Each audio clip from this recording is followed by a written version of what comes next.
अब मेरी तरह रिस्क से इश्क है तो कूद पड़ो, या तो डूबोगे या तो उड़ोगे। ये नई कंपनी का यही होता है भाई, एक बार गिरा ना।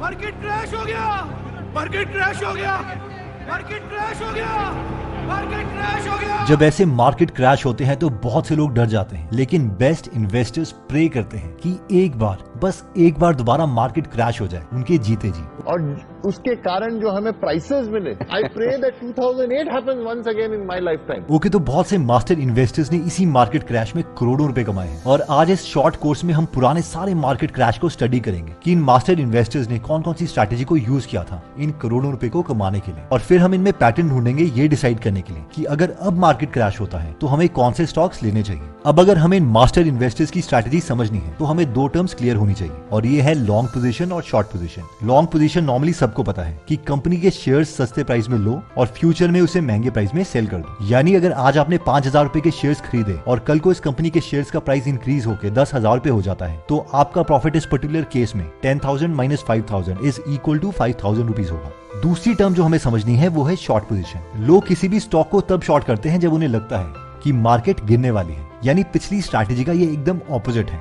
यानी आज शेयर महंगे में बेच दो और कल उसे सस्ते में खरीद लो। यानी आज आप पहले मार्केट से 10,000 रुपए के शेयर्स बेच दोगे और उसके बाद फ्यूचर में जब शेयर का प्राइस गिर के 5,000 रुपए हो जाएगा तो आपका प्रॉफिट 5,000 रुपीज होगा। I know. अब आप में से कई लोग सोचते होंगे कि ये कैसे हो सकता है, मैं पहले शेयर कैसे बेच सकता हूँ अगर मैंने शेयर खरीदे ही नहीं है तो। बट जिन्हें नहीं क्लियर है, trust me this is possible. इस कॉन्सेप्ट पर कभी हम बाद में वीडियो बनाएंगे, बट अभी हम मार्केट क्रैश में मास्टर इन्वेस्टर्स की स्ट्रैटेजी देखते हैं। तो सबसे पहली केस स्टडी है the big short, the guy who made $100 million.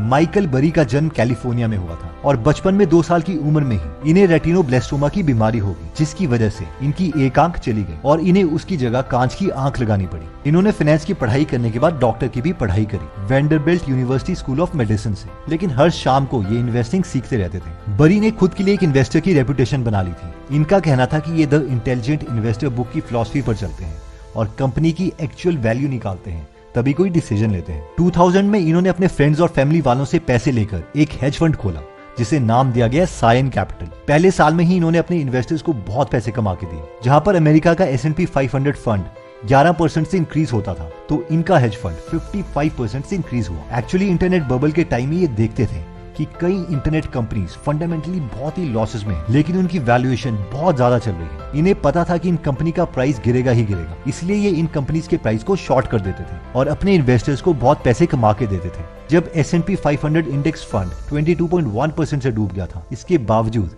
इनका हेज फंड पॉजिटिव 16% में था। लेकिन इन्होंने खुद के लिए 700 करोड़ रुपए और ये सारी वेल्थ तब बनाई जब इन्होंने अमेरिका के सारे रियल एस्टेट को शॉर्ट किया। एक्चुअली 2005 में इन्होंने एक पैटर्न देखा कि बड़े बड़े बैंक्स कॉमन लोगों को घर के लिए लोन दे रहे थे और वो भी कम इंटरेस्ट पर, ये जानते हुए कि शायद वो लोग घर के लोन के पैसे वापस ना दे पाए। सब बैंक्स को लग रहा था कि अगर लोग लोन नहीं भी देंगे तो भी हम उनको इंटरेस्ट लगा के उनका लोन का प्राइस इंक्रीज कर देंगे। लेकिन माइकल को पता था कि अगर बहुत सारे लोगों ने एक साथ लोन के पैसे नहीं दिए तो ये मार्केट जरूर क्रैश करेगी, इसीलिए इन्होंने इसे शॉर्ट कर दिया। I hope you can feel this. इस शॉर्ट का मतलब था कि इन्होंने अमेरिका की इकोनॉमी पर बेट लगाई थी कि वो पूरी की पूरी क्रैश हो जाएगी और ये सही निकले। 2008 में ये मार्केट क्रैश हुआ और इसे द ग्रेट रिसेशन नाम दिया गया। इसका फैक्ट सिर्फ यूएस में नहीं बल्कि पूरी दुनिया में हुआ। लाखों लोगों ने अपनी जॉब खो दी, बहुत लोगों ने सुसाइड किया, बट मिस्टर माइकल बरी ने 700 करोड़ रुपए कमाए और अपने इन्वेस्टर्स को 4900 करोड़ रुपीस कमा के दिए। अगर टाइम मिले तो इस पर बहुत अमेजिंग मूवी है द बिग शॉर्ट,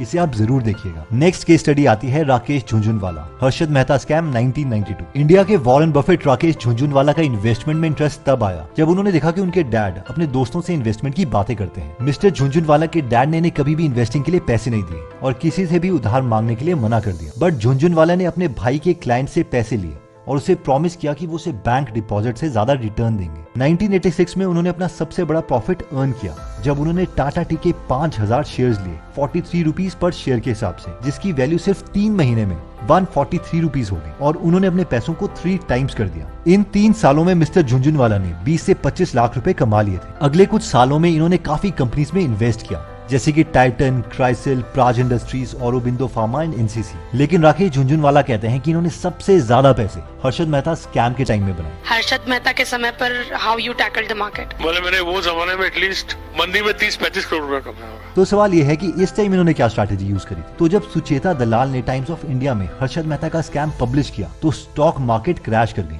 सेंसेक्स की वैल्यू 4,500 से 1980 पहुंच गई। जब स्टॉक का प्राइस बहुत ही गिरने लग गया तो इस वक्त पर राकेश झुनझुनवाला और राधा किशन दमानी ने स्टॉक्स को शॉर्ट कर दिया और बहुत पैसे कमाए। वैसे इन्हीं पैसों को मिस्टर दमानी ने यूज करके डीमार्ट खोलने के लिए यूज किया और आज वो मल्टी बिलियनर है। इसके बाद आते हैं इनसे भी बड़ी ट्रेड में द बिल एक्मैन, जिन्होंने कोरोना के टाइम में सबसे बड़ी ट्रेड की और सिर्फ एक ट्रेड में $2.9 बिलियन कमाए। आई डोंट नो ये स्टोरी कितनी सच है, लेकिन बहुत से लोगों का मानना है कि बिल एक्मैन इतने पक्के इन्वेस्टर थे कि इन्होंने अपने मरते हुए अंकल के लिए इंश्योरेंस खरीदी और उनकी डेथ के बाद उस इंश्योरेंस से पैसे लिए। ओके, तो मिस्टर बिल एक्मैन न्यूयॉर्क में पैदा हुए थे। इनके डैड एक रियल एस्टेट फाइनेंसिंग फर्म के चेयरमैन थे। 1988 में बिल ने हार्वर्ड कॉलेज से सोशल स्टडीज में बैचलर की डिग्री ली। बिल वॉरेन बफेट से बहुत इम्प्रेस्ड थे और इन्हें अपने डैड के बिजनेस में काम नहीं करना था, इसलिए इन्होंने खुद की एक इन्वेस्टमेंट फर्म खोली जिसका नाम था गौथम पार्टनर्स। इसके बाद ये हमेशा एक चीज करते थे, अगर इन्हें लगता था कि कोई कंपनी ओवर वैल्यूड है तो ये उसको शॉर्ट कर देते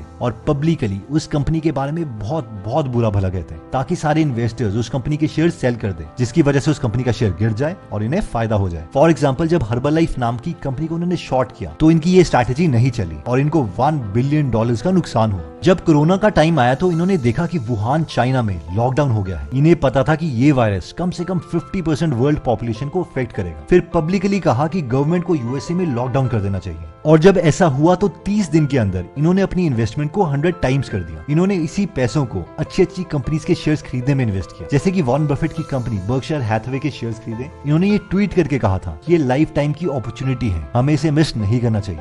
नेक्स्ट केस स्टडी है जिम साइमंस की। बहुत साल पहले जब गोल्ड माइनिंग की जाती थी तो लोग मैनुअली गोल्ड माइन करते थे, लेकिन आजकल की दुनिया में इसे कंप्यूटर्स की मदद से किया जाता है क्योंकि गोल्ड के टुकड़े इतने छोटे हैं कि ह्यूमंस इन गोल्ड के टुकड़े को देख नहीं सकते। अब हम में से कई लोग सोचते होंगे कि शायद अब हम कम गोल्ड एक्सट्रैक्ट करते होंगे। रियलिटी यह है कि क्वांट टेक्निक्स की मदद से हम ज्यादा गोल्ड एक्सट्रैक्ट कर पाते हैं। तो सवाल यह है कि जिम साइमंस कौन है और इन्होंने क्या किया था। जिम साइमंस हार्वर्ड में मैथ्स प्रोफेसर रह चुके हैं जिन्हें बाद में ट्रेडिंग पसंद आ गई और इन्होंने मैथ्स को ट्रेडिंग में यूज करना चाहा। जिम साइमंस का सिंपल सा फंडा है कि अगर सच में ट्रेडिंग करते समय ह्यूमन इमोशंस को चार्ट की मदद से प्रेडिक्ट किया जा सकता है तो इन्हीं पैटर्न्स को कंप्यूटर ज्यादा बेटर तरीके से प्रेडिक्ट कर सकते हैं। इसलिए इन्होंने एक हेज फंड बनाया, उसके अंडर एक मेडेलियन फंड बनाया जिसमें 75 से भी ज्यादा PhDs हैं और इवन नोबेल लॉरिएट्स भी हैं। ये लोग कंप्यूटर के एल्गोरिदम की मदद से मार्केट क्रैशेस को प्रेडिक्ट करते हैं जो नॉर्मल ट्रेडर्स भी नहीं कर पाते। इस फंड ने एनुअली 40% का रिटर्न दिया है, यानी वॉरेन बफेट के रिटर्न से 2 गुना। इनके ऊपर ये बुक भी लिखी जा चुकी है, the man who solved the market. तो अगेन पैसा तो ये ज्यादा क्रैशेस में ही बनाते हैं बट एल्गोरिदम्स की मदद से। तो सबसे इंपॉर्टेंट सवाल ये है कि फिर हम शेयर्स कौन से खरीदें। ओके, तो नेक्स्ट आता है what should we buy. Okay, तो मेन सवाल यह है कि अगर मार्केट क्रैश होती है तो हम कौन से शेयर्स खरीदें। देखिए, मैं कोई फाइनेंशियल एडवाइजर नहीं हूँ, इसलिए डिसीजन तो आपको खुद ही लेना पड़ेगा। लेकिन अगर मैं अपनी बात करूँ तो मुझे ये समझ आता है कि माइकल बरी और बिल एक्मैन ने मार्केट को टाइम करने की कोशिश की, यानी उन्होंने ये प्रेडिक्ट करने की कोशिश करी कि मार्केट एग्जैक्टली गिरेगी कब। अगर हम माइकल बरी की बात करें तो उन्होंने प्रेडिक्ट किया था कि 2007 में रियल एस्टेट की मार्केट गिरेगी। इसके बाद इनके फंड में जिन लोगों ने पैसे इन्वेस्ट करे थे उन्होंने इनका जीना हराम कर दिया था। लेकिन इनके लिए लकीली 2008 में एक्चुअल में मार्केट क्रैश हो गई और सबने खूब पैसे कमाए। अगर बिल एक्मैन की बात करें तो उन्होंने पहले हर्बल लाइफ कंपनी के शेयर्स को शॉर्ट किया था और पब्लिक में आके इस कंपनी की बहुत बेइज्जती करी, लेकिन इसके बावजूद हर्बल लाइफ का स्टॉक प्राइस नहीं गिरा और इन्हें करीबन $760 मिलियन का नुकसान हुआ। मगर ये अटेम्प्ट इन्होंने दोबारा कोरोना में किया और इस बार ये सक्सेसफुल हुए। और अगर हम जिम साइमंस की ट्रेडिंग स्किल को कॉपी करना चाहते हैं तो ये एक बेवकूफी है। तो जहां तक मेरा सवाल है, मैं ये सोचता हूँ कि मैं मार्केट को प्रेडिक्ट करने की कोशिश नहीं करूंगा ये कब गिरेगी या कब बढ़ेगी। हाँ, अगर ये किसी भी रीजन से गिर जाती है तो मैं 2 काम कर सकता हूँ। 1, अगर मैंने पहले से कोई कंपनी की एनालिसिस की है कि कंपनी स्टेबल है लेकिन मार्केट क्रैश की वजह से उसका प्राइस कम हुआ है तो मैं उसके बहुत शेयर्स खरीदूंगा। 2, अगर मैंने कोई एनालिसिस नहीं करी तो इस वक्त पर मैं निफ्टी 50 में जरूर इन्वेस्ट करूंगा जिसमें मुझे 100% एक्यूरेट होने की जरूरत नहीं है। अगर सस्ते में भी मुझे यूनिट्स मिल जाते हैं तो मैं उसे लॉन्ग टर्म तक होल्ड कर सकता हूँ। बाकी आप लोग भी अपने थॉट्स जरूर शेयर करें ताकि बाकी लोग भी उसे पढ़कर अपनी ब्रेन एक्सरसाइज कर पाए कि वो क्या क्या कर सकते हैं। दोस्तों, अभी जो हम कर सकते हैं वो ये है कि हम हिस्ट्री से सीखें। वो कहावत है ना कि history does not repeat but it rhymes. Exactly same situation तो दोबारा नहीं आएगी, लेकिन कुछ पैटर्न तो हमें मिल ही जाएंगे। इसलिए बहुत सी बुक्स पढ़ो और अपने फ्री टाइम को वेस्ट मत करो।